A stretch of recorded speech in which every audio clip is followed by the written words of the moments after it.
अस्सलाम वालेकुम everyone, welcome to my channel, welcome to another vlog. आज का व्लॉग जो है वो काफ़ी बिज़ी है मेरा स्केड्यूल है आज का, क्योंकि आज मैंने करनी है काफ़ी ज़्यादा कपड़े धोने हैं, क्योंकि काफ़ी ज़्यादा कपड़े जमा हुए हुए थे। काफ़ी दिनों से कुछ ना कुछ हैपनिंग्स हो रही थी, लाइक इफ़्तार थी, मामा आ गई, बर्थडे था, तो इस वजह से ना वो सिलसिला जो है का बाज़ार चले गए, तो वो रूटीन जो है ना, रूटीन से काम नहीं हो पाए। वैसे तो जो घर के काम होते हैं लाइक डस्टिंग, क्लीनिंग, वो तो होती रही, लेकिन कपड़े वगैरह मैं नहीं धो पाई। तो इस वजह से आज जो है ना काफ़ी ज़्यादा 2-4 बेडिंग्स भी जमा हुई हुई थी। फिर मैंने आज अपने मैट्रेस का जो कवर है, बेसिकली मैट्रेस का कवर नहीं है, मैं फिटेड शीट को एज अ कवर यूज़ करती हूँ। उससे ये होता है कि बेडशीट इतनी ज़्यादा मूव भी नहीं करती, और दूसरा ये कि थोड़ा बहुत उससे ये है कि मैट्रेस सेफ रहता है। तो मैंने आज वो भी उतारने थे, चेंज करने थे, दोनों रूम्स की बेड शीट्स चेंज करनी थी, टॉवल चेंज करना था, तो इस तरह के ना छोटे छोटे काफ़ी काम थे, और बाकी कपड़े भी कुछ हुए हुए थे जमा। और तो मैंने सोचा कि आज ये सब काम कर लिए जाएँ। इसके अलावा मैंने मैट्स भी वॉश करने थे और बच्चों के शूज़ भी वॉश करने थे। तो छोटे छोटे इस तरह के काम ना काफ़ी ज़्यादा हुए हुए थे, तो मैंने सोचा कि आज मैं ये काम कर लूँ, क्योंकि कल हमें निकलना है फैसलाबाद के लिए। हम लोग जो मेरे हस्बैंड हैं उनके अब्बू होते हैं फैसलाबाद में, अब्बू, भाई, बहनें, तो हम लोग ईद वहाँ पर ही हमेशा करते हैं। कभी भी ईद हम लोगों ने इस्लामाबाद में नहीं की, क्योंकि यहाँ पर ईद करने का फ़ायदा ही नहीं है। बच्चे जो हैं वो अच्छी बात है कि वो अपने ददियाल में ईद करें, उनको ईद की अहमियत का पता चले, उन्हें फेस्टिविटी का एहसास हो, वहाँ पे पुप्पो हैं इनकी, उनसे मुलाकात हो, खेलें कूदें और इन्जॉय करें। वैसे भी अब बच्चों की स्टडीज़ की वजह से मैं लाहौर और फैसलाबाद बहुत कम जाती हूँ, लाइक अपने पेरेंट्स की तरफ और अपने हस्बैंड की पेरेंट्स की तरफ। तो ईद है तो हम लोग हमेशा वहीं पे करते हैं, और तो मैंने यहाँ पर सोचा कि मैं टॉवल वगैरह भी चेंज कर दूँ, क्योंकि टॉवल जो है पहला वाला वो गंदा हो रहा था काफ़ी। तो आज कपड़े धोने थे तो मैंने वो भी चेंज कर लिया, और जब मैं आऊँगी तो सबसे पहले मैं कभी भी ये टॉवल नहीं यूज़ करूँगी जब मैं वापस आऊँगी, क्योंकि मैं नया टॉवल यूज़ करूँगी। मुझे ना बहुत वहम होता है, घर बेशक बंद होता है और मैं हर विंडो हर चीज़ बंद करके जाती हूँ, लेकिन फिर भी मुझे एक वहम होता है कि मैं आती हूँ और बेडिंग्स मैंने चेंज करनी होती है। अगर चेंज ना करूँ, मुझे हो कि हाँ ज़्यादा दिन नहीं हम रुके वहाँ पर, तो एटलीस्ट झाड़नी मैंने होती है, टॉवल नया यूज़ करना होता है, और मैं लॉन्ड्री में कोई कपड़ा भी नहीं छोड़ के जाती। मैं सारे कपड़े वॉश करके लॉन्ड्री जो मेरी बकेट है उसको एम्प्टी करके जाती हूँ। और हाँ, बस ये होता है कि जो कपड़े हम उतार के गए होते हैं, लाइक हमने नहा के चेंज करके जो गए होते हैं, तो बस वो कपड़े पड़े रहते हैं। और जो हम वहाँ से कपड़े लेके आते हैं ना, उसमें भी मैं साथ साथ वहाँ पर भी धोती रहती हूँ। और हालांकि वहाँ पे मेड है, लेकिन मैं खुद ही फिर धोती रहती हूँ। जैसे जैसे बच्चे कपड़े पहनते हैं, उतारते हैं, तो वैसे वैसे मैं ना हैंड वॉश ही कर लेती हूँ। तो बस ये मेरी एक आदत है, तो मेरी कोशिश होती है लगेज बैग में भी मैं गंदे कपड़े नहीं रखूँ। तो खैर, फिर भी जो थोड़े बहुत ड्रेसेस वगैरह होते हैं तो वो फिर मैं आके मशीन फिर लगा देती हूँ। जो उतार के गए होते हैं वो भी धो लेती हूँ, और जो वहाँ से लेके आती हूँ कोई ऐसा जो हम लोगों ने लास्ट टाइम पे उतारे हों, तो वो भी मैं वॉश कर लेती हूँ। तो फिर इस तरह मैंने कुछ अपना बनाया होता है सर्कल। खैर, तो अब मैं बच्चों के रूम में आ गई थी, मेरे रूम की डस्टिंग और बेडिंग वगैरह चेंज हो गई थी। तो अब मैंने, और साथ साथ मैंने ना हल्के हल्के ड्रॉर्स भी मैं ऐसे ही करती हूँ, जब डस्टिंग करती हूँ हफ्ते में 1 दफ़ा तो या 2 दफ़ा, सम टाइम वैसे ज़्यादातर मैं 1 दफ़ा ही करती हूँ। तो ये होता है कि मैं साथ साथ ना ड्रॉर्स को भी देखती रहती हूँ कि ड्रॉर्स में कोई बच्चों ने मैस तो नहीं किया हुआ, कोई चीज़ें बिखरी तो नहीं हुई, कोई फजूल पेपर्स तो नहीं पड़े हुए। तो इस तरह ये होता है कि मेरे ड्रॉर्स जो है ना हमेशा ऑर्गेनाइज्ड ही रहते हैं। तो इसी तरह मैंने इस रूम का भी किया। मैंने जब डस्टिंग की थी तो साथ ही मैंने जो ड्रॉर्स हैं उनको भी देख लिया था। तो मेरे रूम में तो ड्रॉर्स इतने गंदे नहीं होते। ये बच्चों का रूम है ना, तो यहाँ फ़ातिमा खेलती है, तो वो अक्सर कुछ ना कुछ पेपर पे बनाती रहती है, ड्रॉ करती रहती है, और फिर उसको जमा करती रहती है। तो फिर मैं जब क्लीनिंग करती हूँ तो फिर मैं वो सारे डिस्कार्ड कर देती हूँ। तो यहाँ की भी अल्हम्दुलिल्लाह मैंने कर ली थी। उसके बाद जी यहाँ पर मैं आई हूँ, और आप मेरे काम देखें, लाइक ऑब्सेशन की हद देखें कि बच्चों की जितनी भी बोस थी ये काफ़ी मैली हो रही थी, क्योंकि होता तो बेसिकली ये रिबन और स्टफ़ लाइक कुछ फैब्रिक टाइप ही होता है ना। तो मैंने इसको सरफ़ में भिगो दिया था, और मैंने इसको हल्के हाथों से थोड़ी देर के लिए मलना है, और फिर इसको 1-2 पानी से निकाल कर तो हल्के हल्के हाथों से निचोड़ के मैं इसको फैला दूँगी। क्योंकि मुझे मैली मैली लग रही थी, तो मैंने सोचा ईद पे बच्चे यूज़ करेंगे तो इनको भी वॉश कर देना चाहिए। तो आप मेरी देखें मेरे काम के ऑब्सेशन क्या है मेरी, कि मैंने मतलब इनकी हेयर बोस भी मैंने वॉश कर दी हैं। तो खैर यहाँ पर मैं अब मशीन में 2 लोड्स मैंने धो ली थी कपड़ों की। तो अब ये थर्ड लॉट थी जिसमें मैंने डाले हैं टॉवल्स और ये जो बेड के कवर्स थे मैट्रेस के, वो डाले हैं, और इस तरह की कुछ चीज़ें थी वो मैंने डाल दी हैं। तो अब मैं मशीन को ऑन कर दूँगी। एक जो लॉट है वो मैंने बाहर फैलाई हुई है, एक लॉट अभी निकाली है। ये आर्म बेडिंग्स थी, और ये जो ग्रे वाली है जो मैंने वहाँ पर धो के अभी सबसे पहले वही फैलाई थी। वो मशीन में ना एट ए टाइम वो 2 बस बेडिंग्स आ रही थी, पिलोज़ नहीं आ रहे थे, तो फिर मैंने उनको धो के फैला दिया था। और बाकी पिलोज़ और जो रफ़ मेरी जो होती हैं घर की बेडिंग्स, उनमें मैंने डाल दिया था, उनको इसके साथ ही डाल दिया था। तो ये जी देखें बोझ धुल गई हैं, और वाकई धोने के बाद ये इतनी अच्छी निखर गई थी, इतनी अच्छी साफ़ हो गई थी। और बस ये एक रह गई थी, वो इस पे आई थिंक कोई नेल पेंट लगा क्योंकि ये साफ़ नहीं हो रही थी। बाकी अल्हम्दुलिल्लाह सारी वो साफ़ हो गई थी। मैंने इस तरह ट्रे में उनको रख दिया है, क्योंकि छोटी छोटी हैं, ऐसे मैं कहीं पे भी नहीं रख सकती। तो अब मैं इनको बाहर स्टैंड पे रख दूँगी, ताकि इनको ना थोड़ी सी हवा वगैरह लग जाए। तो ये हैं जी वो बेडिंग्स जो मैंने पहले सबसे धोई थी। जिस दिन गेस्ट आए थे, इफ्तार पार्टी थी, तो मैंने ये बिछाई थी। उससे पहले भी एक दिन बिछाई थी, तो मैंने ऐसे ही फ़ोल्ड करके रख दी थी। फिर जब कल गेस्ट आए थे परसों, तो मैंने फिर यही बिछा दी थी। और मौसम जो है ना, सुबह से बादल बने हुए थे, तो मुझे ये था कि आज मैंने कपड़े बहुत ज़्यादा वॉश करने हैं। तो लेकिन ये कि अब अल्हम्दुलिल्लाह थोड़ी थोड़ी धूप निकल आई थी, तो अब मैं खुश हो रही थी कि अच्छा चलो कपड़े खुश्क हो जाएंगे। खैर जब तक बाकी कपड़े धुलते रहे, फैलाते रहे, तो ये बेडशीट्स, क्योंकि अभी मैं स्पिन तो करती हूँ ना, और हल्की फुल्की हवा और धूप से भी कुछ कपड़े काफ़ी खुश्क हो गए थे। और लगे हाथ मैंने अपने नैपकिन्स भी वॉश कर लिए। नैपकिन्स भी इसी तरह जमा हुए हुए थे पिछले दिनों, जैसे मैं बता रही थी कि इफ़्तार था, बर्थडे थी, इस तरह की चीज़ें थी, तो नैपकिन्स बस डेली के डेली चेंज कर रही थी मैं, लेकिन उसको एक जगह रखती जा रही थी, तो धोए नहीं थे। तो फिर मैंने सोचा कि आज मैं धो लूँ, ताकि मैं जब घर से जाऊँ ना, एक तो मुझे सुकून हो मेंटली कि हाँ घर पीछे सब चीज़ें नीट एंड क्लीन है, और जब मैं आऊँ मेरे यूजेज की हर चीज़ मुझे अवेलेबल होनी चाहिए, धुली हुई होनी चाहिए। कोई चीज़ ऐसी नहीं हो कि मैंने यूज़ करनी हो और वो धुली ना हुई हो। तो यहाँ पे ये देखें बोझ अब मैंने इनको बाहर रख दिया था, तो इनको हवा लग गई थी, और ये कितनी अच्छी लग रही हैं, वाकई ये निखर गई थी। तो मैं ये सोच रही थी कि लाइक ये भी एक काम होता है कि ये भी करने को तो जितने मर्जी इंसान काम करे, और ना करने को तो ना करे। तो खैर लेकिन मैं ये है कि ख़ुद को मोटिवेट कर ही लेती हूँ कि मैंने ये भी करना है, ये भी करना है, ये भी करना है।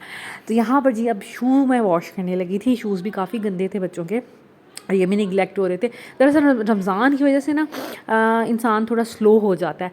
तो यहाँ पर मैंने शूज़ भी धोने के लिए रख दिए थे। अच्छा जब मैं शूज़ धोती हूँ ना, तो मैं दोनों वॉशरूम्स के ना मैट भी बीच में डाल देती हूँ, क्योंकि ये भी तो गंदे होते हैं ना, तो शूज़ के साथ ही मैं इनको डाल देती हूँ। और साथ में आज मैंने जिससे मैं मोपिंग करवाती हूँ सॉरी मेड से, वो कपड़ा भी बीच में डाल दिया था कि वो भी ज़रा थोड़ा अच्छा से, वैसे तो वो वॉश करती हैं डेली सर्फ से, लेकिन ये है कि वो इतना ना अच्छा हैंड वॉश से नहीं धुलता।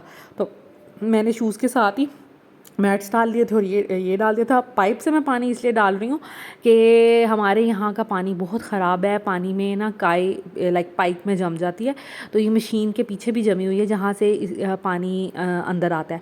तो हस्बैंड अक्सर साफ़ करते हैं इसको, तो फिर ये कि बड़ा अच्छा पानी आता है। आज वो घर नहीं थे, बाहर गए हुए थे किसी काम से, तो मैंने सोचा कि अच्छा जी, तो ये हैं जी बच्चों के शूज़ जो मैंने परचेज़ अभी रिसेंटली किए हैं। मैंने सोचा कि आप लोगों के साथ शेयर कर दूँ, और क्योंकि आप लोग हो सकता है कि किसी को कोई गाइडेंस चाहिए हो और यहाँ कोई देखने में इंटरेस्टेड हो। तो यहाँ पर मैंने जैसे आपको पहले भी अपनी वीडियो में दो वीडियोस में बताया कि मैं शूज़ में बिल्कुल भी सेटिस्फाइड नहीं रही। इस दफ़ा मुझे इतना कोई ख़ास मज़ा नहीं आया शूज़ परचेज़ करने में, क्योंकि मैंने एंडियोर देखा जो बहरिया फेज 7 में है, बाटा देखा, और सर्विस की शॉप देखी, बोरजान में तो बच्चों के थे नहीं, और साथ में मैंने स्टाइलो देखा। तो यहाँ पर तो कोई वैरायटी नहीं थी। तो उस दिन जब हम स्टाइलो गए, तो मुझे एक ये अच्छा लगा, ये क्योंकि सेल पे था और ये 900 का मिले, पामसी वाले। तो ये वाले मुझे बहुत अच्छे लगे थे कि चलें ठीक है 900 के। ये ना पिंकिश टाइप कलर है, इधर फोन कलर लग रहा है लेकिन ये है बेसिकली पिंक कलर। तो ये मुझे अच्छे लगे थे कि चलें ठीक है 900 के बड़े रीजनेबल मिल रहे हैं। तो और पम्प्स जो है और ये वाला कलर काफी ड्रेसेस के साथ मैच हो जाता है। पम्प्स अच्छे लगते हैं बच्चियों को गर्मियों में, सर्दियों में। इसके अलावा इनका जो मेरी कजन की शादी पे ड्रेस पहनना है ना, उसका यही कलर है। तो मैंने सोचा कि फिर मुझे ये वाले ले लेने चाहिए, ये उसके साथ एटलीस्ट मैच हो जाएंगे बाद में तो किसी भी चीज के साथ। और इनके पिंक कलर के तो काफी कपड़े होते हैं, तो इस वजह से मैंने फिर ये ले लिया कि मुझे ये सेफ लगा। उसके बाद उसी से मैंने लिए थे स्टाइलो से ये वाले। जैनब को ना हील्स पहनने का बड़ा शौक होता है और मुझे इस स्टाइल के ना शूज बहुत पसंद है, खुद भी पहनने के लिए। तो मैंने सोचा कि जैनब फातिमा पहन लेंगी और उन्होंने ट्राई भी किया था तो वो कंफर्टेबल थी जैनब भी और फातिमा भी। जैनब तो कर ही लेती है मैनेज, फातिमा का ज्यादा इशू होता है। और ये भी हमें सेल पे मिल गए थे, मुझे इसकी एग्जैक्ट प्राइस याद नहीं है लेकिन मेरा ख्याल है कि 1500 के शायद मिले थे। तो लेकिन आप चेक कर सकते हैं, ऑनलाइन भी ये मेंशन होगा, ठीक है। तो ये दो शू थे और ब्लैक मैंने इसलिए ले लिए कि कोई और मैचिंग हो या ना हो, ब्लैक तो हर चीज के साथ अच्छा लगता है। तो ब्लैक एक सेफ इन्वेस्टमेंट है कि हम ये ले सकते हैं, ठीक है। उसके बाद एक वाइट इसके मैंने लिए थे आउटफिटर की, वो जो फैक्ट्री आउटलेट है वहां से मैंने लिए थे, मैंने आपको दिखाए भी थे। तो एक ब्लैक हो जाएंगे, एक वाइट हो जाएंगे, ये बड़े सेफ कलर है, हर ड्रेस के साथ अच्छे लगते हैं। इसके अलावा ये कि ये पिंक के कपड़े, क्योंकि बेटियां मेरी जो हैं मुझे पिंक कलर ग्रे कलर बहुत पसंद है, तो पिंक कलर के भी काफी कपड़े होते हैं, तो ये भी चल जाएंगे। उसके बाद एक मैंने ये ले लिए थे, मुझे ना ये पम्प्स की क्वालिटी बहुत अच्छी लग रही थी, ये बहुत सॉफ्ट थे और ये काफी अच्छे थे। तो मैंने सोचा कि ब्लैक पम्प्स भी हो जाएंगे, कभी फातिमा ये पहन लेगी, कभी जैर। अब इनके ना पाँव का साइज भी ऑलमोस्ट सेम हो गया है, हाइट भी ऑलमोस्ट सेम है, बस थोड़ा सा ही डिफरेंस है। तो इस वजह से इस साल जो है ना इनकी शॉपिंग मैंने इसी तरह की है कि वैरायटी ले लूं डिफरेंट तरह की। तो ये होगा कि ये लोग आपस में स्विच करती रहेंगी, चीजें शफल करती रहेंगी, कि जिसके साथ जो मैच होता रहेगा वो पहन लेगा। तो इस तरह दो पम्प्स मैंने ले लिए, एक दो तरह के सैंडल्स मैंने ले लिए, एक वाइट ले लिए, एक ये ब्लैक ले लिए, थोड़े हील में ले लिए। उसके बाद ये मैंने दो ली हैं फैंसी जूते। जैसे मैंने बताया मुझे फैंसी तो कोई अच्छा लग ही नहीं रहा था, तो पर ये वाला जो था ना ये मुझे थोड़ा सा ठीक लगा। ईद के कपड़े जो इनके फर्स्ट डे के हैं, ऑफ कोर्स वो फैंसी कपड़े हैं, वो ट्रेडिशनल कपड़े हैं, उसके साथ तो ये पम्प्स वगैरह अच्छे नहीं लगने। तो उसके साथ ना कोई मुझे चाहिए था कि मैं कोई फैंसी चीज, ठीक है। अगर पम्प्स भी अच्छे लग सकते हैं लेकिन पम्प्स मुझे कोई अच्छे लग ही नहीं रहे थे मार्केट में। तो फिर मैंने ये वाले ले लिए थे फातिमा के सैंडल्स, ठीक है। जैनब भी पहन सकती है, फातिमा भी पहन सकती है, दोनों पहन सकती है। तो ये थोड़े गोल्डन हर तरह की शलवार कमीज के साथ अच्छे लगेंगे, ईद के कपड़ों के साथ भी अच्छे लगेंगे, और जो मेरी कजन की आगे शादी आ रही है ना उसके उन कपड़ों के साथ भी अच्छे लगेंगे। तो मैंने फिर ये एक ले लिया था कि ये शादी पे भी चल जाएंगे और मेहंदी पे भी और बारात पे भी चल सकते हैं और ईद पे भी चल जाएंगे। और जो चीज मेरे दिल को लगी है ना वो ये है, ये मुझे अच्छे लगे थे, ठीक है, और ये मुझे अच्छे लगे थे। तो ये जो चप्पल है ना ये मुझे बहुत अच्छी लगी, ऐसी आजकल बड़ी लड़कियों की चल रही है और बड़ी स्टोन्स वगैरह लगे हुए हैं, थोड़ी फैंसी सी है। ये भी गर्मियों के कपड़ों के साथ बहुत कूल लगेगी और शादी पे भी अच्छी लगेगी, ईद पे भी अच्छी लगेगी। तो जैना फातिमा इससे किसी को भी पहना दूंगी, दोनों ईद के दिन पहना सकती हूँ। इसके अलावा शादी पे एक दिन जैनब को ये पहना दूंगी, एक दिन फातिमा पहन लेगी, ऐसे ना मिक्स एंड मैच करके हम कुछ कर लेंगे। तो ये वाली जो चप्पल है ना ये तो मुझे बहुत अच्छी लगी थी। तो ये मैंने स्टाइलो से इस दफा, ये सारे जूते तो वैसे स्टाइलो के ही हैं, स्टाइलो से ही शॉपिंग की है। बाटा सर्विस वगैरह पे ना मुझे कुछ अच्छा नहीं लग रहा था, जो थोड़े गोल्डन सैंडल थे उनके नीचे वाला सोल ब्लैक था। लाइक क्या मकसद है कि अगर ऊपर से जूता फैंसी है तो नीचे से उसको प्लास्टिक की लुक देने का, तो मतलब मुझे वो चीज अच्छी नहीं लगी। तो मैंने फिर इसलिए ना वहां से नहीं लिए। और जो पम्प्स वगैरह एक दो मुझे अच्छे लगे थे पम्प्स वहां पर, ठीक है, लेकिन वहां पर ये हुआ कि इनके साइज नहीं मिले। और ईजा के ये दो लिए हैं, ये जी उसके बाबा ने लिए हैं। मैं तो चाह रही थी कि गर्मियां हैं तो कोई सैंडल सैंडल्स पहनाए जाए ना कंफर्टेबल से। लेकिन उसके बाबा को ये जूते इतने प्यारे लगे कि उन्होंने कहा नहीं ये तो लेने लेने हैं ना, और सैंडल्स हम देख लेते हैं किसी और जगह पर। लेकिन सैंडल्स जब हम लोगों ने घूमना शुरू किया, हमें बाटा सर्विस स्टाइल लोग कहीं पे कोई अच्छे सैंडल्स नहीं मिले। तो पम्प्स तो मुझे वैसे ही हमेशा से क्यूट लगते हैं, तो फिर मैंने सोचा कि चलें ठीक है, इज़ा के ना काफ़ी ड्रेसेस के साथ ये वाला कलर चल जाएगा। तो हम ये वाले इसके लिए हमने एक कलर ले लिया, और एक कलर हम लोगों ने ये ब्लैक ले लिया कि ब्लैक हर किसी के साथ चल जाता है, अच्छा लगता है। तो या ये शादी पे भी पहन लेंगी इज़ा, गर्मियों में भी पहन लेंगी। इसके अलावा अगर सैंडल्स कभी लेने हुए नेक्स्ट गर्मियों में अभी, तो फिर हम देखेंगे कहीं पे विजिट किया, किसी शॉपिंग प्लेस पे गए, मार्केट में गए, कोई अच्छी चीज लगी दिल को, तो फिर आगे लेते रहेंगे। लेकिन अभी फिलहाल हमें ईद के लिए प्रायोरिटी थी हमारी, तो हमें ये जूते नजर आए। और मेरे माइंड में शादी का भी था कि ईद तो गुजर जानी है, लेकिन शादी जो है ना वो भी ज्यादा इम्पोर्टेंट है। तो ये है कि शादी पे भी कुछ चाहिए हमें पहनने के लिए। तो ये है जी हमारे शूज की शॉपिंग। शूज़ भी ये देखिए मैंने इनके वॉश कर लिए, और कितने अच्छे हो जाते हैं वॉश के बाद।